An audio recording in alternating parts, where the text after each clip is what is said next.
समस्तीपुर में जनसभा को संबोधित करने पहुंचे माकपा माले के राष्ट्रीय महासचिव दीपांकर भट्टाचार्य ने कहा है कि बीजेपी देश की सबसे बड़ी दहशतगर्द पार्टी है।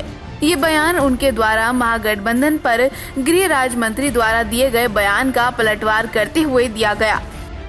उन्होंने कहा कि आज देश का किसान दहशत में है, उनकी खेती बर्बाद हो रही है, अडानी अंबानी राज कर रहे हैं।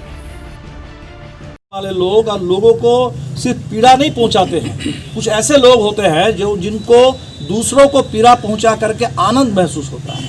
ये ऐसे लोग हैं कि दूसरों की उसका दर्द तो कम नहीं कर सकते, दूसरों की पीड़ा पहुंचाते हैं उनको, और पीड़ा पहुंचा करके जो लोग सुख महसूस करते हैं इनको अंग्रेजी में सैडिस्ट कहा जाता है। उत्पीड़ित करके लोगों को उस उत्पीड़न से जिनको आनंद आता है, वैसे लोगों के हाथ में आज देश में सत्ता चली गई। बहुत इस देश के लिए दुर्भाग्य है। मुक्तापुर पहुंचे दीपांकर भट्टाचार्य ने एनडीए के द्वारा महागठबंधन के सत्ता में आते ही जंगल राज की याद दिलाने वाले बयान पर पलटवार करते हुए कहा कि आज हम 2020 में जंगल राज की बात कर रहे हैं तो लोगों के सामने आज सुपर जंगल राज है। बिहार के बगल में यूपी ही देख लीजिए, पूरे देश में बीजेपी की गुंडागर्दी हो रही है, मॉब लिंचिंग हो रही है, एक फेक एनकाउंटर आप देख सकते हैं। ऐसे में पुराने जमाने के किसी भी जंगल राज से 10 गुना अधिक खतरनाक सुपर जंगल राज बीजेपी ने दिया है।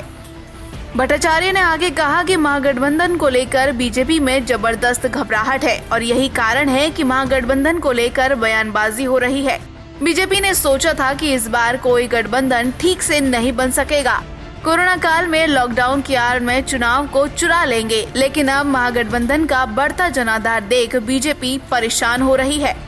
जनादेश को हाईजैक करने वाले आज पूरे बिहार में आकर के फिर एक बार उन्होंने सोचा था कि कोरोना काल में हम चुरा लेंगे चुनाव को, चुपके से चुनाव करा लेंगे, लोग बहुत वोट भी नहीं डाल पाएंगे, कोई मुद्दा भी नहीं बन पाएगा, कोई गठबंधन भी नहीं बन पाएगा और हम फिर एक बार सत्ता में बन रहेंगे। आपको बता दें, बिहार विधानसभा चुनाव के दौरान एनडीए में एलजेपी को लेकर चल रही बयानबाजी पर कटाक्ष करते हुए दीपांकर भट्टाचार्य ने कहा कि एनडीए में टूट होना जारी है।